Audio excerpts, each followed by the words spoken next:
sofa sofun. Alhamdulillahilladzi huwal ahadus samad lam yalid wa lam yulad wa lam yakul lahu kufuwan ahad. Allahumma shalli ala sayyidina Muhammad wa ala ali sayyidina Muhammad. Wa qabaila dzalika hayya bina naqra surat al-Fatihah li muallifi hadzal kitab asa an yanfa'ana bi 'ulumihi. Naqra al masani al-Fatihah. A'udzu billahi minasyaitonir rajim. Bismillahirrahmanirrahim. Alhamdulillahirabbil alamin arrahmanir rahim maliki yaumiddin. Iyyaka na'budu wa iyyaka nasta'in ihdinas siratal mustaqim siratal ladzina an'amta 'alaihim ghairil maghdubi 'alaihim waladdallin. Amin ya rabbal alamin. Maziltum tatakartum mada bayantu fi liqa ams fi liqa al-madi. Masih ingat gak penjelasan Ustadz yang kemarin? Ada yang masih ingat? Pak, bagaimana memilih guru yang mursyid? Itu bagaimana? Hah? Bukan, guru yang mursyid. Guru mursyid itu yang bagaimana? Berpaling dari kecintaan dunia. Yang kedua, berpaling dari kecintaan jabatan. Yang ketiga, selalu berbuat baik. Selanjutnya, melatih hawa nafsu. Bagaimana cara melatih hawa nafsu? Mengurangi makan, mengurangi ucapan, mengurangi tidur, lalu memperbanyak sholat, memperbanyak sedekah, dan memperbanyak puasa. Ya. Baik, selanjutnya, wa kana bi mutaba'atihi dzalika syekh al-basir ja'ilan muhasinal akhlaqi lahu siratan kas-sabri was-salati wasyukri wa tawakkuli wal yakini wal qanaati wa tuma'ninatin nafsi wal ilmi wat tawadhu'i. Wa kana bi mutaba'atihi, dan seseorang yang mengikutinya itu kepada siapa? Dzalika syekh, guru. Ya, di sini syekhnya itu maksudnya guru. Ya. Dan mengikuti dzalika syekh, guru yang mursyid tadi, al-basira jailan, ya. Maka mata hatinya akan menjadikan mata hatinya menjadi tajam, ya. Muhasinal akhlaki, menjadikan dia berakhlak yang baik. Muhasinal akhlaki. Jadi kalau kita mengikuti guru yang mursyid, maksudnya gitu. Wa kana bi mutaba'atihi dzalika syekh al-basira, ya kan? Dan barang siapa yang mengikutinya, yaitu syekh, guru yang memiliki hati yang tajam, jailan, menjadikan dia muhasinal akhlaki, ya, akhlaknya menjadi baik. Lahu siratan kasabri, dan dia menjadi baik pula perilaku yang lainnya, ya kan? Seperti, ya kan, sabri, sabar, wassalati, lahu siratan,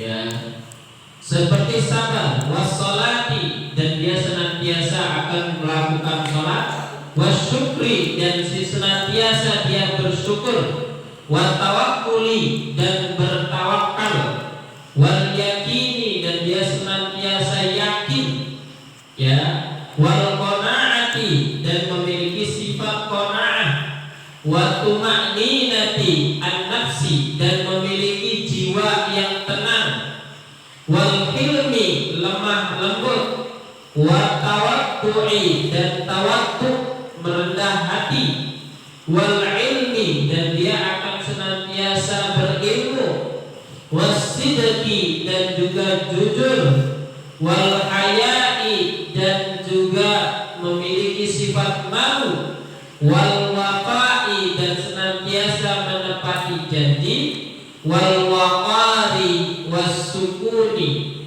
senantiasa dia juga tidak bergesa-gesa, sukuni dan dia juga sakin, ya, tentram, wa ta'anni wa amthaliha dan juga dia selalu bersifat baik dan contoh-contoh perilaku yang lainnya.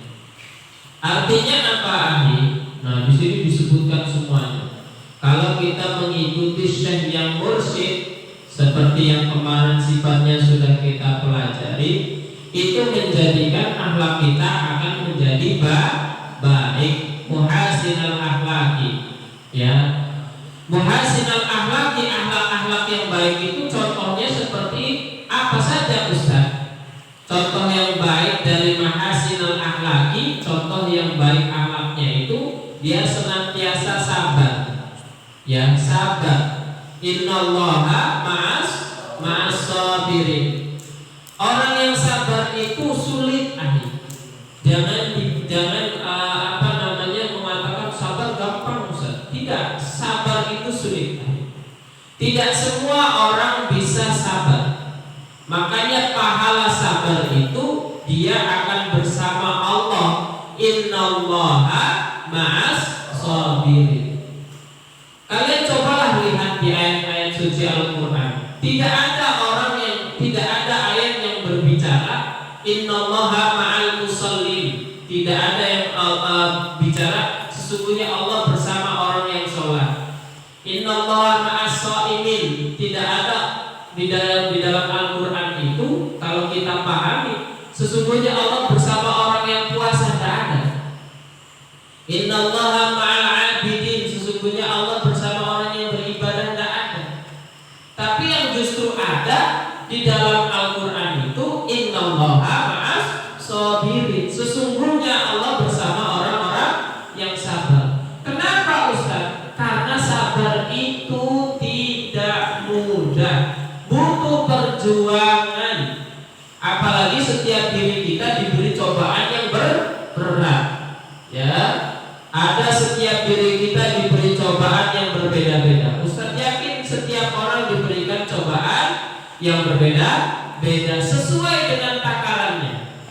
Sesuai dengan takarannya. La yukallifullahu nafsan illa wus'aha. Allah tidak akan memberikan beban berupa cobaan kepada manusia melebihi daripada usahanya. Artinya apa? Artinya kalau seandainya Rifki sama Rasha itu pasti cobaannya berbeda. Pasti cobaannya berbeda. Ada yang satu orang mendapatkan cobaannya berat, ya. Ada yang biasa-biasa saja. Di pondok juga begitu. Di pondok ada yang dapat cobaannya berat, ada yang biasa-biasa saja. Ingatlah satu hal. Kalau kalian diberi cobaan oleh Allah, pertama kalian harus husnudon bahwa cobaan itu tujuannya supaya kita naik kelas, naik ke tingkat yang lebih tinggi. Karena ketika kita lulus terhadap cobaan itu, berarti kita sedang diuji untuk naik tingkat. Level keimanan kita diuji supaya naik tingkat. Jangan mengeluh ketika mendapatkan cobaan. Ya Allah, kok saya berat sekali hidup. Udahlah, saya mau nyerah aja lah, nggak mau dapat cobaan. Jangan sekali lagi jangan. Karena justru itulah kita hidup. Tujuan kita hidup itu selain mendapatkan perintah ibadah, kita juga pasti diuji. Tidak ada makhluk di dunia ini yang tidak dapat ujian. Pasti semuanya dapat ujian. Kalau ada manusia tidak dapat ujian, dipertanyakan. Bisa jadi itu adalah istidraj. Apa itu istidraj? Apa itu istidraj? Suatu azab yang bentuknya itu diberi kenikmatan. Sama Allah diberi, udahlah saya males, ibaratnya Allah udah males ngatur orang ini. Kenapa? Karena udah sulit. Sholat nggak mau, puasa nggak mau, zakat nggak mau, ya enggak? Akhirnya sama Allah, udahlah ini orang sudah sulit diatur. Udah diceramai ustaz, nggak juga tobat. Diceramai kiai, sama saja malah melawan sama kiai. Hati-hati, ya, malah mencemooh kiai. Diajak sama temannya, sahabatnya, kerabatnya untuk sholat, untuk ibadah, nggak mau. Akhirnya Allah tinggalkan dia. Sudah, ini orang sudah batuk, ya. Akhirnya diberi kenikmatan, diberi kekayaan, diberi segala macam kenikmatan. Makanya ada orang yang kadang, mohon maaf, kalian jangan iri. Ada orang yang nggak pernah sholat, nggak pernah haji, nggak pernah zakat, nggak pernah puasa, tapi langsung karirnya naik. Kemudian jabatannya tinggi, duitnya banyak. Setiap hari bisa ke Eropa, setiap hari bisa ke Amerika, ke Qatar dan lain sebagainya. Nah itu, jangan iri terhadap orang tersebut. Bisa jadi Allah berikan istidraj, diberikan siksaan berupa diberi kenikmatan. Wah, udah diberi kenikmatan. Nanti suatu saat di akhirat, wah benar-benar Allah jeburkan dia ke neraka. Paham ya? Itu namanya istidraj. Ya, maka pertanyaannya, kalau seandainya orang yang tidak mendapatkan cobaan itu bisa jadi istidraj. Wassalati, senantiasa dia melakukan sholat. Wasyukri, dia senantiasa bersyukur. Hari ini sudah bersyukur belum? Hari ini sudah bersyukur belum? Bangun tidur sudah baca doa belum? Nah, ayo, kalau yang masih belum baca doa, sekarang baca doa. Doanya bagaimana? Alhamdulillahilladzi ahyana ba'dama amatana wa ilaihi nusyur. Alhamdulillah, Engkau hidupkan ya Allah setelah aku mati. Ustaz selalu mengingatkan kalian itu. Hati-hati, tidurnya bablas.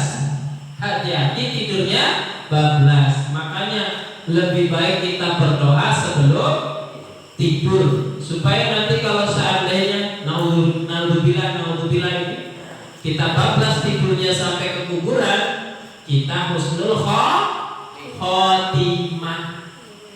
Husnul khotimah, bukannya husnulnya tetangga kalian, tapi husnul khotimah. Baik dong. Ada yang tetangganya namanya husnul? Enggak ada. Ya, husnul khotimah. Sehingga kalaupun kita naudzubillah dicabut oleh Allah, kemudian dipanggil, kemudian tiba-tiba bangun di alam kubur, kita insya Allah husnul khotimah. Maka ketika bangun, kita jangan lupa untuk bersyukur. Ya, jangan lupa untuk bersyukur. Alhamdulillah, Allah sudah hidupkan. Wa tawakal. Apa itu tawakal? Tawakal itu apa sih? Tawakal itu rendah hati. Bertawakal itu bagaimana? Bertawakal itu berserah diri kepada Allah. Kalau kita sudah berusaha, sudah berdoa, sudah memperjuangkan semuanya, Ustaz, saya belajar di pondok ini, Ustaz, belajar tiap malam sama Ustaz Rifki, sama Ustaz Dedi, sama Ustaz Khoy. Tiap malam saya belajar, tiap malam saya setoran. Doa juga alhamdulillah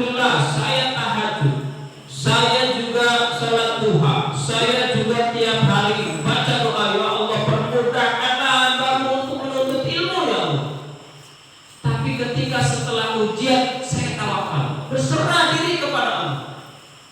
Saya berserah diri kepada Allah, mau dikasih berapapun nilainya. Itulah bentuk ketaatan yang paling baik kepada Allah. Artinya apa? Kita menerima takdir yang diberikan oleh Allah. Kalau seandainya naudzubillah, suatu saat kalian semua sudah berusaha, ya kan? Sudah doa, tapi hasilnya tetap buruk. Kalau kalian bertawakal, kalian tidak akan pernah kecewa tentang hasil yang kalian dapat. Kenapa? Karena ada bentuk sifat tawakal. Masya Allah, aku bertawakal kepada Engkau, wahai Allah. Ternyata usahaku masih segini, seperti itu. Ya, ingat kegagalan itu adalah kesuksesan yang tertunda.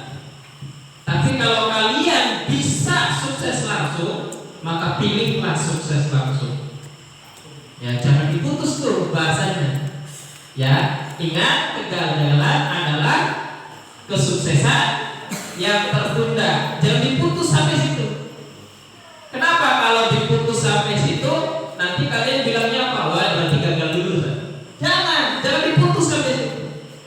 Ada komanya. Komanya apa? Kalau kita bisa sukses langsung, maka pilihlah kesuksesan itu secara langsung. Tidak perlu menunggu gagal dulu. Ya, bila perlu belajarlah dari kegagalan orang lain, sehingga kamu tidak merasakan kegagalan itu. Ada orang yang jatuh, ya kan? Karena ada kayu. Apakah kita perlu jatuh dulu? Ngerasain dulu kan, ngerasain jatuh. Atau kita belajar dari jatuhnya teman kita. Ternyata di situ ada kayu. Berarti mikir. Ya, itulah nanti dalam hidup.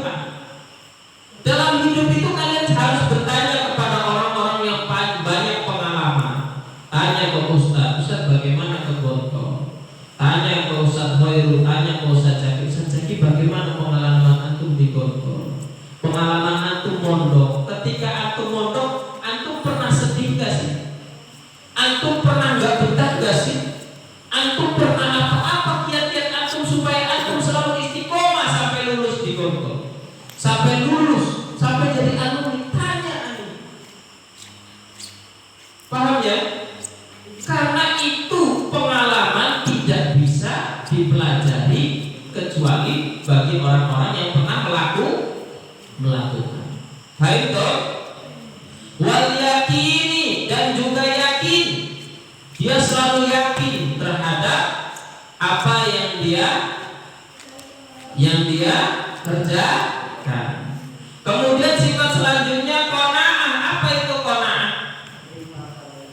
Qanaah itu menerima apa adanya, selalu menerima terhadap keputusan Allah, merasa selalu puas terhadap takdir yang Allah berikan, tidak merasa kurang terus. Ini problemnya manusia zaman sekarang, sedikit-sedikit merasa kurang terus. Sudah punya mobil masih kurang, butuh satu mobil lagi. Sudah punya motor masih kurang, butuh satu motor lagi. Tidak ada sifat qanaah, ya, merasa cukup atas pemberian Allah. Selanjutnya wa tuma'ninatin nafsi, tentram jiwanya, ya, tentram hatinya. Ustaz tanya sama kalian merasa tentram gak di pondok? Tentram gak di pondok? Enggak. Tentram gak di pondok? Tenang tidak di pondok? Tuh, kadang-kadang tenang Ustaz, kadang-kadang kalau banyak masalah gak tenang Ustaz. Satu hal, pondok ini mengajarkan kalian pelajaran yang tidak bisa ditulis. Apa itu pelajaran yang tidak ditulis di pondok pesantren ini?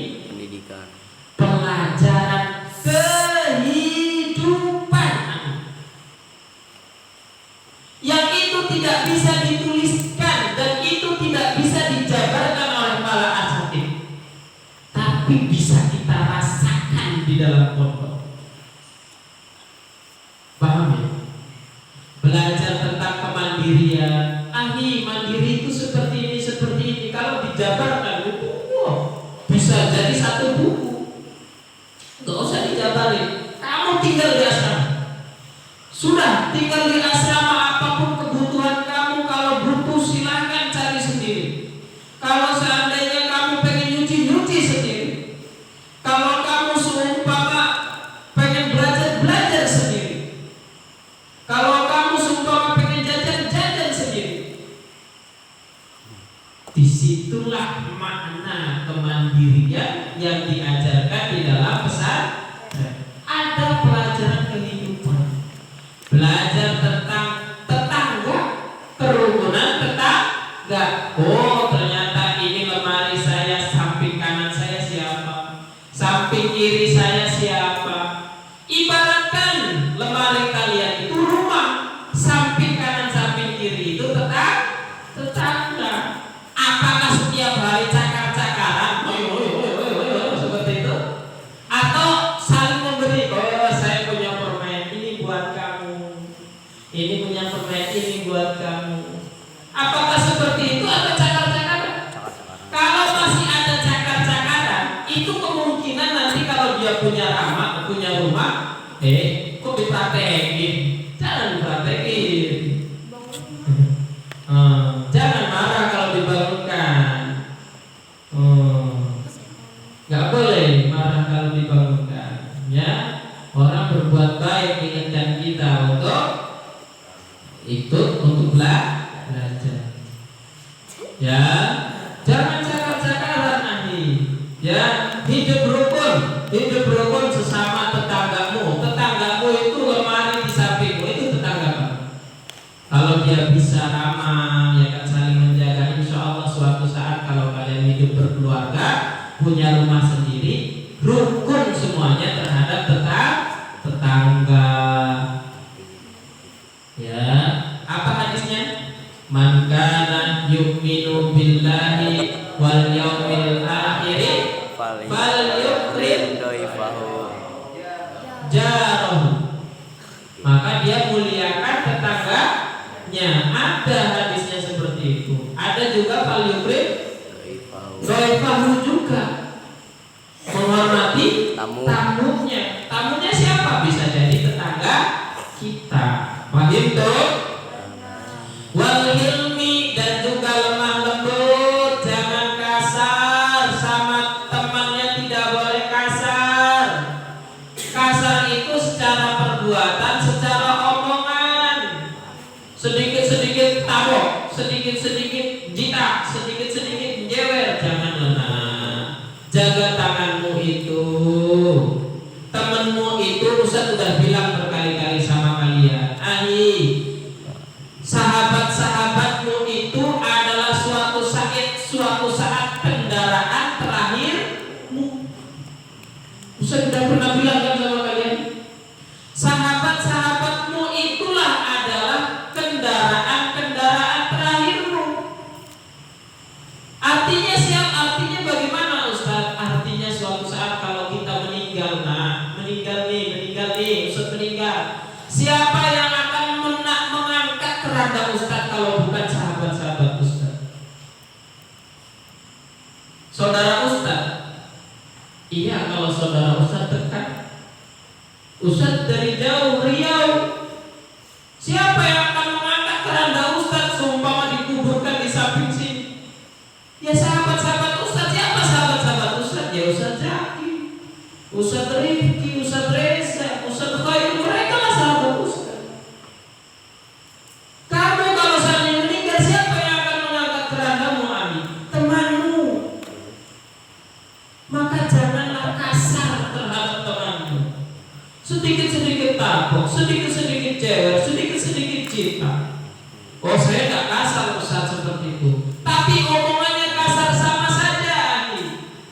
Jaga omonganmu. Ya, apa-apa makhlukatnya tentang menjaga lidah. Ayo.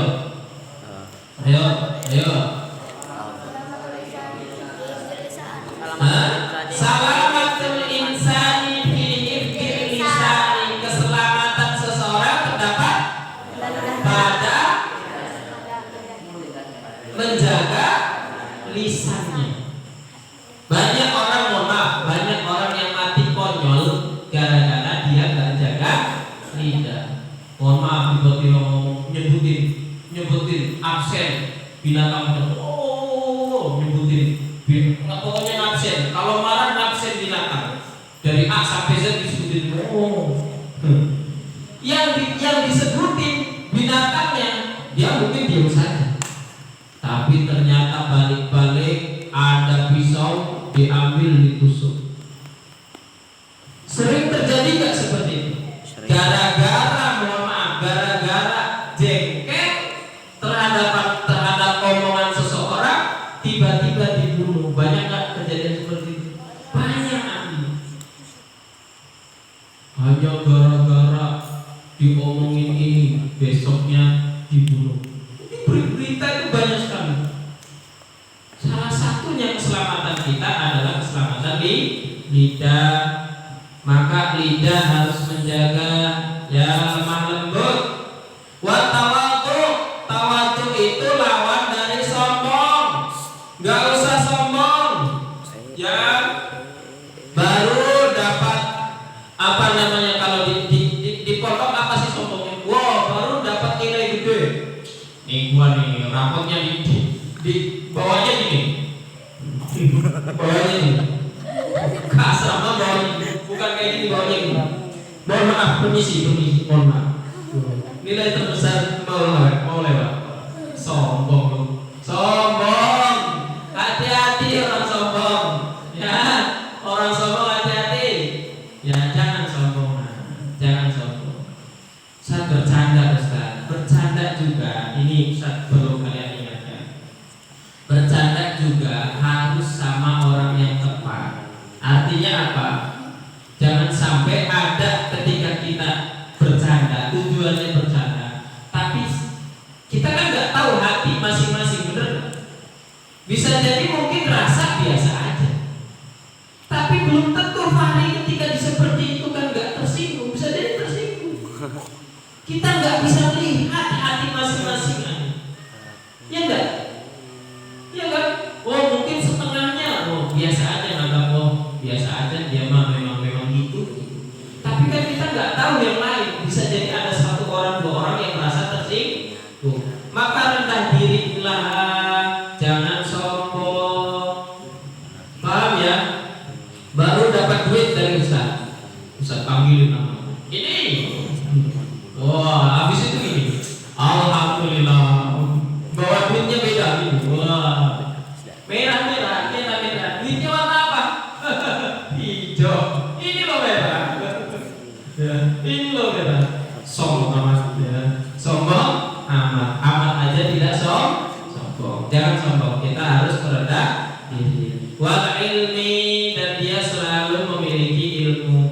Wasidqi, dan juga jujur ahli jujur. Jangan bohong, apalagi sama ustaz. Jujur itu memang berat, ya. Tapi apa? Kalau berbohong ketahuan, maka akan lebih berat lagi. Ustaz ulangi, jujur itu berat. Tapi kalau kalian berbohong kemudian ketahuan, maka akan lebih berat lagi. Kenapa? Karena otomatis Ustaz akan marah. Marahnya 2 kali lipat. Sudah melakukan kesalahan, kemudian kedua dia berbohong. Ra'sud dunubi al-kadibu, kepalanya dosa itu dari bohong. Kok bisa Ustaz? Gimana coba? Gimana? Ada yang bisa menjabarkan bagaimana bohong itu menjadi pangkal atau kepalanya dosa? Ada yang bisa menjabarkan? Kalau orang sudah berbohong, Ustaz kasih contoh nih, Ustaz kasih contoh. Seumpama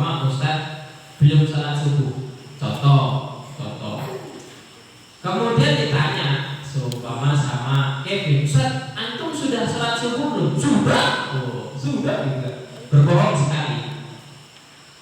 Salat subuhnya di mana, Ustaz? Di masjid. Bohong 2 kali. Kenapa? Karena untuk menutupi kebohongan yang pertama dia harus berbohong lagi. Itu kenapa berbohong itu pangkal dari dosa. Oh, di masjid, Ustaz. Tapi kok anak gak lihat antum ya? Antum sholat di sebelah mana? Oh, anak di pojok masjid sebelah sana.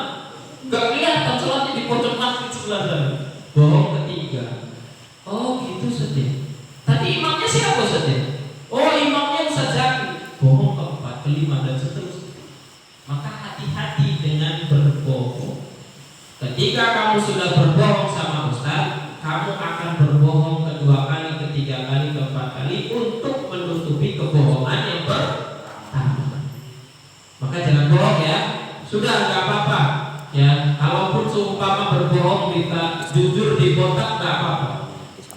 Ya, walaupun itu di kotak, nggak apa-apa. Itu gentle, itu kesatria. Saya ngomong jujur karena memang saya melakukannya. Kesatria itu pemberani.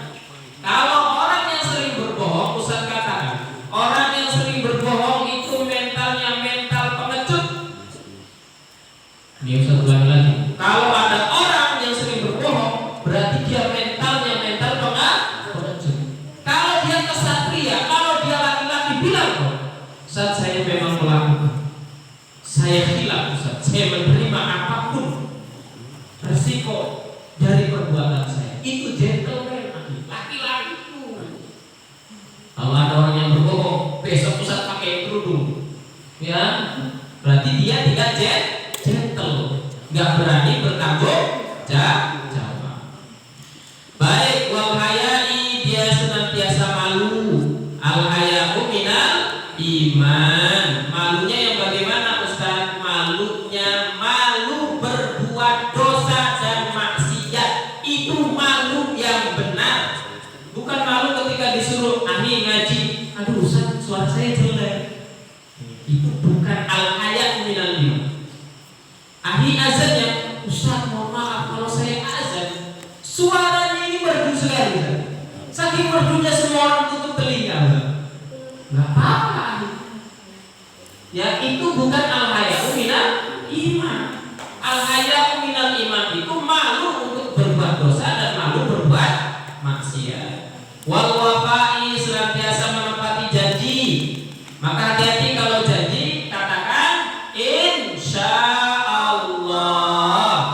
Wasukuni, dan sukun, dia tetap tenang dan lain sebagainya. Inilah sifat-sifat yang akan didapatkan bagi orang yang mengikuti siapa? Bagi orang yang mengikuti siapa? Guru yang mursyid. Sifatnya apa saja? Coba sebutkan. Berakhlak yang baik itu bagaimana? Pertama sabar. Kemudian dia mengerjakan sholat. Kemudian bersyukur. Kemudian tawakal. Kemudian yakin. Kemudian qanaah. Kemudian tumaninatun nafas. Apa tumaninatun nafas? Tenang jiwanya. Helam. Apa itu helam? Lemah lembut. Wa tawadu. Tawadu. Ilm, berilmu. Sidqun, jujur. Al-haya'u, malu.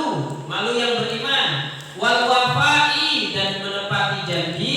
Yang terakhir dia sukun atau sakinah. Dia tenang. Kalau ada masalah tenang, nyantai. Paham ya? Kalau ada masalah tenang, nyantai. Ya. Baik, ini saja yang bisa Ustaz sampaikan. Kurang lebihnya mohon maaf. Wabillahi wassalamualaikum warahmatullahi wabarakatuh. Baik, pada hadza muhadatsah.